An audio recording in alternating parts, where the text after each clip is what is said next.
আপনি চিন্তা করে দেখেন এই সরকারের সময়কালে ওয়ার্ল্ড ব্যাংকের হিসাবে ২৭ লক্ষ মানুষ আরও বেশি দরিদ্র হয়ে গেছে, আর ওই দরিদ্র মানুষের ভিতরে ১৮ লক্ষ হলো নারী। আপনি কি আমাকে বৈষম্য বিরোধী শিখাচ্ছেন নতুন সরকার? এই সরকারকে এই বাজেটে বলতে হবে গত সময়ের থেকে ভিন্ন কি তারা করলো।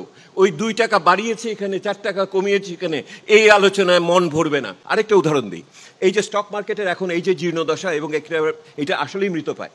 ওটা আইসিইউর ভিতরে ছিল ২৭% জিডিপির অংশ হিসেবে, এটার ক্যাপিটালাইজড ভ্যালু এটা এখন ৯%, ৮%-এ কততে চলে এসছে। এইটাকে যদি চালু করার জন্য যে সংস্কারের কথা বলা হচ্ছে, তাহলে স্টক মার্কেটের অন্যান্য যারা অংশীজন আছে তাদের সাথে যদি আলোচনা না করে সিকিউরিটি অ্যান্ড এক্সচেঞ্জ কমিশন একা এটা করতে চায়, এটা কোনোদিনই সম্ভব না। সরকার বদল হলো, প্রক্রিয়া তো বদল হলো না।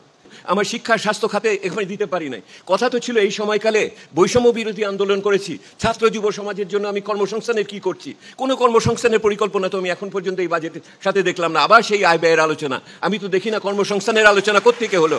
আবার সেই তথাকথিত পুরানা কথা আলোচনা হচ্ছে। এই আলোচনা যদি ২ বছর আগে হতো একই রকম লাগতো, এটা তো আমি মানতে পারি না। আপনি চিন্তা করে দেখেন এই সরকারের সময়কালে ওয়ার্ল্ড ব্যাংকের হিসাবে ২৭ লক্ষ মানুষ আরও বেশি দরিদ্র হয়ে গেছে, আর ওই দরিদ্র মানুষের ভিতরে ১৮ লক্ষ হলো নারী।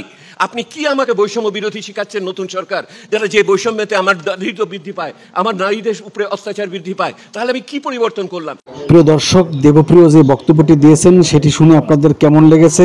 যদি ভালো লাগে চ্যানেলটি সাবস্ক্রাইব করুন, লাইক দিন, অন্যদেরকে দেখার সুযোগ করে দিন। ধন্যবাদ। আসসালামু আলাইকুম।